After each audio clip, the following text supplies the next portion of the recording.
Olá, bem-vindos a mais um vídeo aqui no canal Ricardo de Paris. Eu sou o Ricardo e hoje temos mais um capítulo do livro... Lembram qual livro? Esse mesmo. Miguel Strogoff, de Júlio Verne. Mas primeiro, curta o vídeo. E se for a primeira vez aqui, inscreva-se e acione o sininho para receber as notificações. Já curtiu? Já se inscreveu? Já acionou o sininho? Então, vamos para o capítulo de hoje.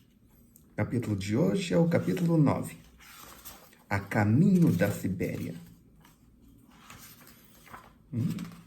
Bem longuinho. Deixa eu ver se tem ilustração. Não. As ilustrações aqui não são tão boas quanto as de Monteiro Lobato. Ou você gosta? Fica o mistério. No dia seguinte, 18 de julho, o Cáucaso dava entrada no ancoradouro de Perm, ponto extremo da sua derrota no campo. O governo, que tem Perm por capital, constitui um dos mais vastos do Império Russo, e galgando os montes Urais, ainda se estende pelo território da Sibéria. Abundam nele as pedreiras de mármore, as salinas, os jazigos de platina e de ouro, e as minas de carvão, tornando-se todas essas riquezas do solo um elemento de grande atividade industrial. Todavia, enquanto Perm se não tornar pela sua posição um centro de primeira ordem, não passa de uma cidade sem recursos, muito suja e muito enlameada. Para quem do interior da Rússia se dirige à Sibéria, torna-se indiferente semelhante circunstância, porque pode trazer nas suas malas tudo o que é preciso para um viajante. Mas para quem quer voltar da Ásia Central depois de uma longa e penosa marcha, não seria desagradável que a primeira cidade da Rússia e da Europa, junto da fronteira asiática, se achasse mais abastecida de provisões de conforto. É em Perm que os viajantes se desfazem por meio de venda dos veículos mais ou menos deteriorados com que percorreram durante alguns meses as intermináveis estepes siberianas. É ali também que todos os da Europa vão para a Ásia. Costumam comprar seus tarentas ou telegas, se é de verão, e os trenós, se é inverno. Conhece essas coisas? Uma tarentas ou telegas? Se sabe, coloca nos comentários aqui embaixo. Miguel Strogoff já combinara o plano da viagem. Faltava-lhe só começar a pô-lo em prática. Existe um serviço de guarda-mala que atravessa rapidamente a cadeia dos Montes Urais. Mas, devido às circunstâncias da invasão, este serviço achava-se agora desorganizado. E ainda mesmo que não estivesse, como Miguel Strogoff tinha empenho de ir depressa e ser independência de quem quer que fosse, não era a mala posta que ele escolheria com certeza. Era-lhe mais útil comprar um carro e servir-se das estações de posta para muda de cavalos, ativando o zelo dos postilhões, que neste país se chamam yemenshiks, por meio de navodkou suplementares. Navodkou é gorjetas. Infelizmente, já tinha saído de Perm um grande número de viajantes de origem asiática, em consequência das últimas medidas tomadas contra eles. Esta retirada vinha dificultar muitíssimo os meios de transporte. Miguel Strogoff via-se, pois, obrigado a lançar mão dos poucos recursos que porventura ainda houvesse na cidade. Relativamente a cavalos, enquanto o correio do czar não penetrasse na Sibéria, bastaria apresentar o seu Podoroshna, para que todos os feitores de posse se empenhassem em servi-lo com zelo e diligência. Fora da Rússia europeia é que Miguel Strogoff só poderia contar com a influência dos seus rublos. A telega era simplesmente um carro descoberto com 4 rodas, toscamente feito de madeira. Rodas, eixos, cavilhas, caixas e varais, todas as diferentes peças de um veículo são as árvores mais próximas que as fornecem, com largueza. Essas peças ligam-se umas às outras por meio de grosseiras cordas. Nada mais primitivo e nada menos cômodo mas também nada mais fácil de conserto. Se porventura algum acidente se dá no caminho, os pinheiros abundantes em toda a fronteira oriental da Rússia e os eixos de tais veículos crescem espontaneamente nas florestas. É por intermédio da telega que se faz serviço de posta extraordinário, conhecido pelo nome de perekladnoi. Perekladnoi. Não sei a tradução. Para a telega, todas as estradas são boas. Sucede às vezes, diga-se a verdade, que as cordas que prendem todo o maquinismo se partam e que o jogo dianteiro continua sua marcha até a próxima estação de muda, enquanto o jogo traseiro fica atolado em algum barranco. Este resultado, porém, já deve considerar-se como regularmente satisfatório. Miguel Strogoff ter-se-ia visto obrigado a recorrer a uma telega, se o acaso lhe não deparasse, como felizmente lhe deparou, o achado de um tarentas. Não sei o que é também. Isso não quer dizer que o tarentas representasse a última palavra do progresso da indústria das carruagens. Não tem molas como a telega, e supre a falta de ferragens pela exuberância da madeira. As suas 4 rodas, porém, com uma distância de 9 a 10 pés entre cada um de seus eixos, garantem-lhe um equilíbrio relativo nesses caminhos muito pouco nivelados e bastante sujeitos a solavancos. Um guarda-lama protege os viajantes contra os atoleiros da estrada e uma sólida capa de couro que se pode fechar hermeticamente coloca o tarentas em condições de poder resistir aos grandes calores e às grandes trovoadas do estio. Além disso, o tarentas é tão fácil de consertar como a telega e não corre tanto perigo de deixar ficar a metade pelo caminho. Ainda assim, não foi sem descer as buscas minuciosas que Miguel Strogoff chegou a descobrir um tarentas. Pode-se mesmo afiançar que, se percorresse toda a cidade de Perm, não encontraria outro. Contudo, para melhor se compenetrar no seu papel de Nicolau Korpanov, simples negociante de Irkutsk, julgou prudente regatear o preço porque havia de pagá-lo. Nadia tinha acompanhado Miguel Strogoff nessas diligências em procura do veículo, se bem que fosse diverso para cada um deles o fim dessa viagem. Ambos mostravam, todavia, igual empenho de a terminar, e, por consequência, de a prosseguir. Parecia que a mesma vontade animava esses 2 corpos. Lamento, minha irmã, disse Miguel Strogoff, que não encontrasse carro melhor para te oferecer. E diz-me isso quando eu estava decidido a ir a pé, se assim fosse preciso. Não duvido da tua coragem, Nadia, mas há fadigas físicas difíceis de suportar para uma mulher.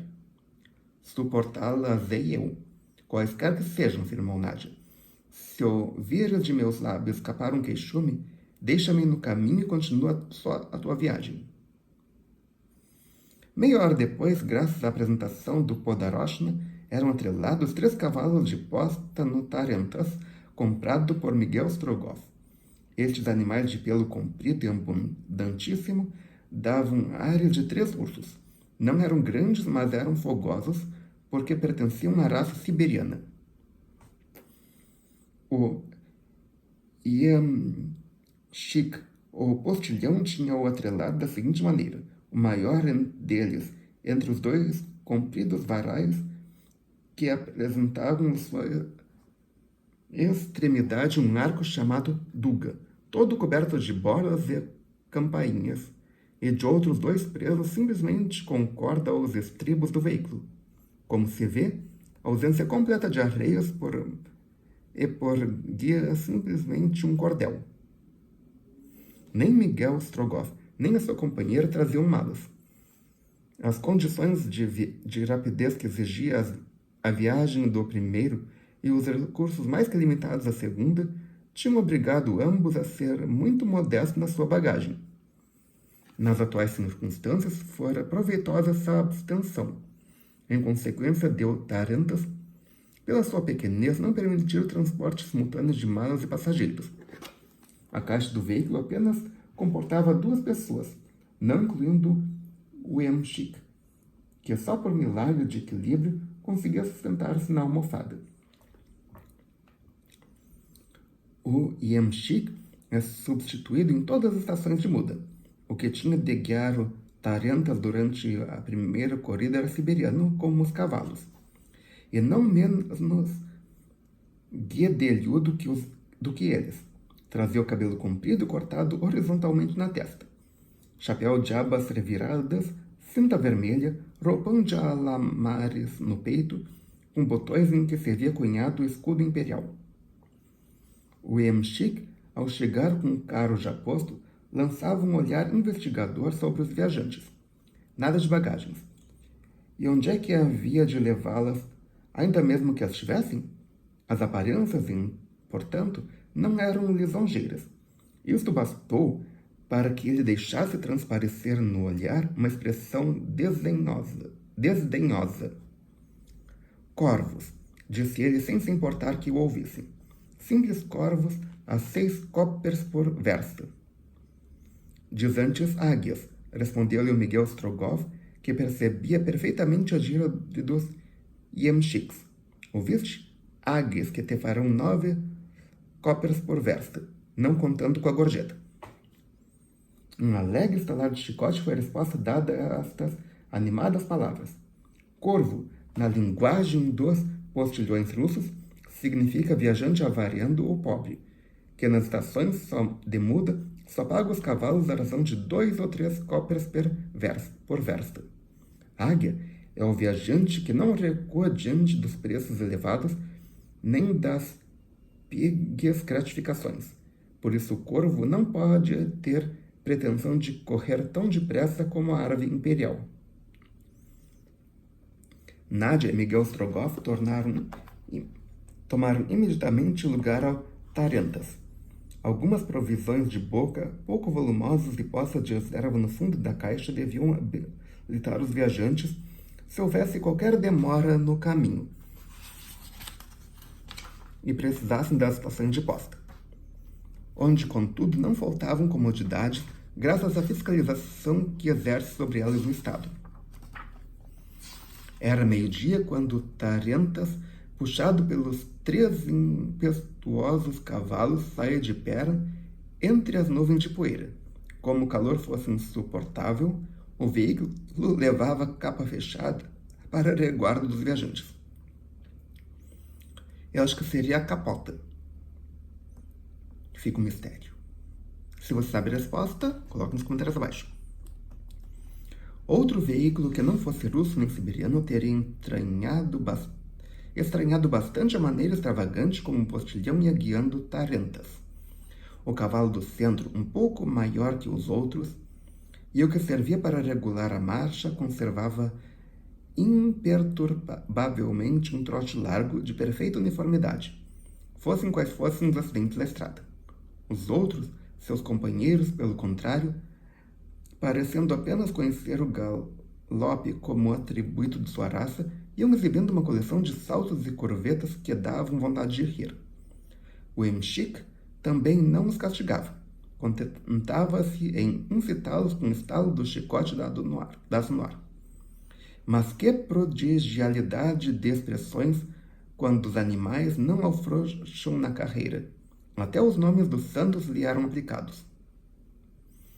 Um cordel que substituíra as guias pouca ou nenhuma ação poderia ter sobre os cavalos quase desbocados.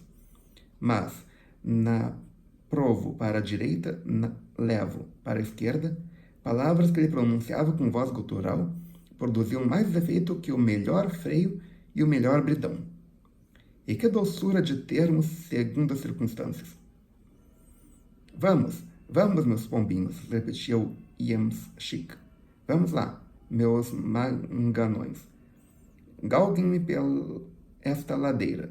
Para frente, meu chibante da direita. Força nessas pernas, meu valente da esquerda.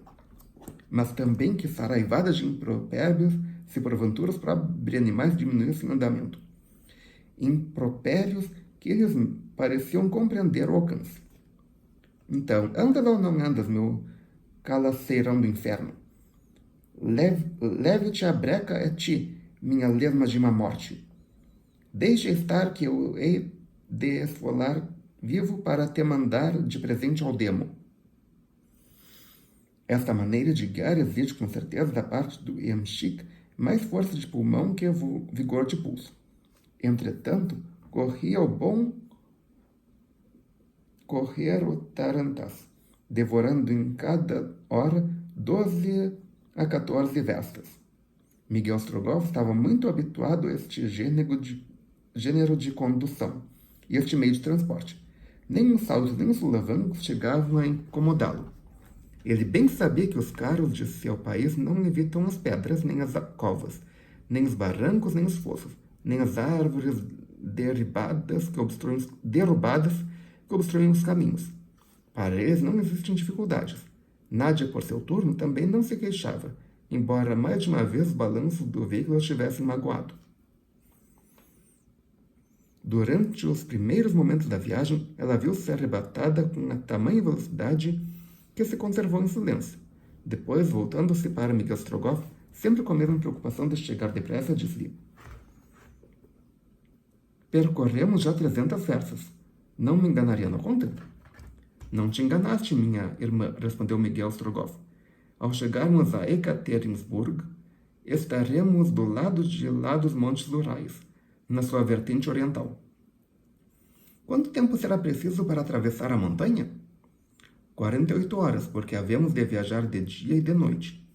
Digo de dia e de noite porque não posso perder um instante para chegar a Irkutsk. Não serei eu que te demore, meu irmão. Dizes bem, é preciso não parar nem de dia nem de noite. E permita Deus que a invasão tártara nos deixe o caminho desembaraçado, porque neste caso, antes de 20 dias estaremos em Irkutsk. Não é a primeira vez que... Não é já a primeira vez que fazes essa viagem? Perguntou Nádia. Não é. Se estivéssemos no inverno, iríamos com mais rapidez e segurança, não é verdade? Com mais rapidez, certo. O inverno, porém, seria para ti uma estação fatal por causa da intensidade dos frios e das neves. Que importa? O inverno é o amigo do russo. Assim será, Nádia. Mas que robusta organização não é preciso ter para resistir a semelhante amizade? Já vi nas estepes siberianas a temperatura descer a mais de 40 graus abaixo de zero. Já senti, apesar do meu fato de pele de rindífero gelar-se meu coração, interessarem-me as carnes e enregelarem meus pés, que estavam cuidadosamente envoltos em 3 pares de meias de lã.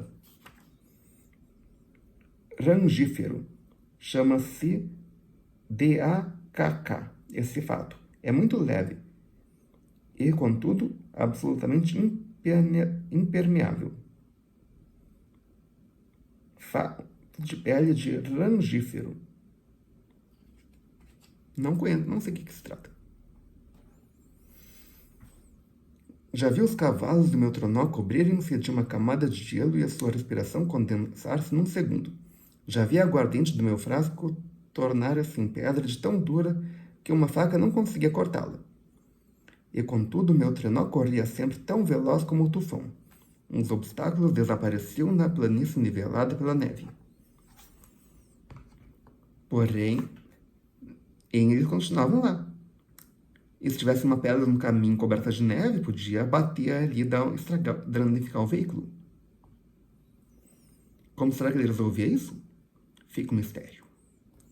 Desapareciam as correntes sem que fosse preciso procurar-lhe os pontos vandeáveis. Desapareciam os lagos que se atravessavam sem auxílio de barcos. Gelo por toda parte. Por toda parte as estradas ermas, os caminhos desimpedidos. Mas por que preço de torturas? Por que preço de privações? Só poderia descrevê-las os que lá ficaram soterrados, tendo a neve por mortalha. Mas tu não ficaste lá, meu irmão. Não fiquei porque desde criança me habituei às privações, acompanhando meu pai nas suas perigosas caçadas. Mas quando me disseste, Nádia, que mesmo durante o inverno te haverias posto a caminho, arcando peito a peito as inclemências do clima siberiano, pareceu-me ver-te perdida entre os gelos e caindo fatalmente para nunca mais te levantares. Quantas vezes tem percorrido as estepes no inverno? 3 vezes nas minhas viagens a Omsk. E que ias tu fazer a Omsk? Ver a minha mãe que esperava por mim.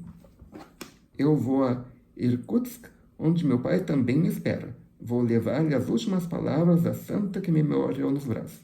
É como se te dissesse que nada neste mundo me poderia desviar desta piedosa missão.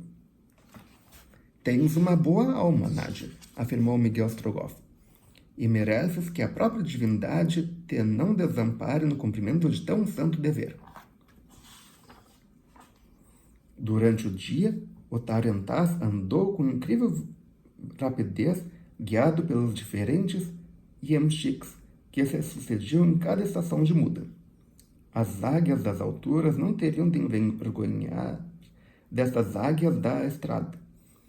O elevado preço por que se pagavam os cavalos e as generosas gratificações que Miguel Strogoff distribuía tornavam os viajantes merecedores de especial consideração. Talvez os feitores de posta achassem extraordinário que, depois das últimas restrições, um rapaz e uma moça, ambos evidentemente russos, pudessem atravessar com tanta liberdade os caminhos da Sibéria fechados a todos os outros viajantes da mesma nação.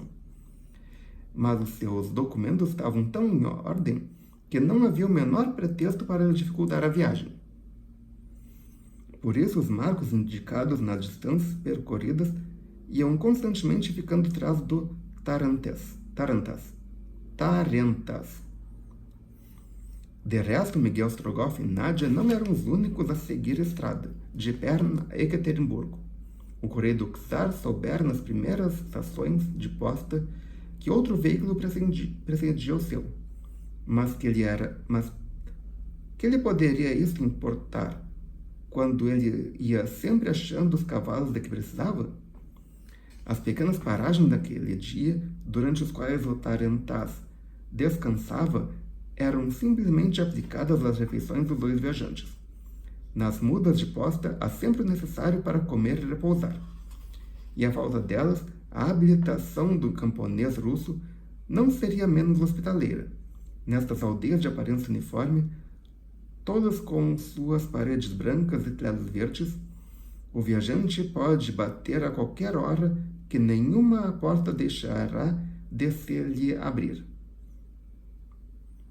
Apresentar-se-á o mujik com sua franca e alegre fisionomia, estendendo a mão ao recém-chegado e oferecendo-lhe o pão, o sal e o samovar. Sabe o que é samovar? Se sabe, coloque nos comentários aqui embaixo. Quero ver quem responde corretamente. O hóspede deste momento ficará ali como em sua casa. Para se lhe dar lugar, sairá a própria família se for preciso. O estrangeiro que chega a estas humildes casas é o parente de todos, e aquele que Deus envia. Quando se aproximou a noite, Miguel Strogoff, movido por uma espécie de curiosidade, perguntou numa estação de muda quantas horas teria passado o carro que lhe levara dianteiro. Há 2, respondeu o feitor. E que espécie de carro é? Uma telega. Com quantos viajantes? 2. E vão depressa? Como verdadeiras águias. A caminho sem demora. Miguel Strogoff e Nádia, que não queriam perder um só instante, continuaram a viajar durante a noite. Quem será que são esses 2? Se você tem algum palpite, coloque nos comentários aqui embaixo. Eu acho que eles vão parecer mais agentes na história. O tempo conservava-se ainda bom, mas sabia-se que a atmosfera, cada vez mais pesada, se ia saturando de eletricidade. Nenhuma nuvem interceptava a luz das estrelas e parecia que uma espécie de vapor se levantava da terra. Era para recear que se preparasse alguma dessas trovoadas que nas montanhas se tornam tão terríveis. Miguel Strogoff, habituado a distinguir os sintomas atmosféricos, pressentiu iminente uma luta de elementos, em que sobremodo preocupou. A noite ainda assim passou sem novidade. A capa do Tarentas, meio levantada, permitia aos dois viajantes que aspirassem um pouco o ar que os seus pulmões tanto precisavam no meio desta atmosfera sufocante. Miguel Strogoff velou toda a noite com receio que os Yamchiks se deixassem adormecer sobre a almofada, o que não é raro suceder-lhes. Desta forma, nem se perdeu um minuto nas mudas, nem um minuto na estrada. No dia seguinte, 20 de julho, pelas 8 horas da manhã, desenhava-se na direção do leste os primeiros contornos dos Montes Urais. Contudo, esta enorme cadeia que separa a Sibéria da Rússia e da Europa achava-se ainda a grande distância, e só para o fim da tarde se poderia chegar lá. A passagem dos Urais deveria, pois, efetuar-se na noite imediata. Durante este dia, o céu esteve sempre coberto de nuvens e, por consequência, a temperatura mais suportável. Contudo, o vento continuava a prometer trovoada. Face a estes sintomas, talvez fosse prudente não encetar de noite o caminho das montanhas. Isso teria feito Miguel Strogoff se porventura tivesse tempo todo à sua disposição. Mas quando da última estação de muda, o Yamchik lhe disse que vira já cair alguns raios nas clareiras do bosque, contentou-se em responder-lhe: há uma telégua que vai diante de nós, não é? Ah. Que avanço nos leva? Talvez 1 hora. Pois é por já a caminho, e gorjetas triplicadas se amanhã de manhã chegarmos a Ekaterimburgo. E por hoje é só. Se você gostou, clique em curtir. Adicione esse vídeo aos seus favoritos, compartilhe com seus amigos, traga pelo menos um inscrito para o canal. Ok? Obrigado pela presença, obrigado pela audiência. Até amanhã com mais um capítulo e até logo!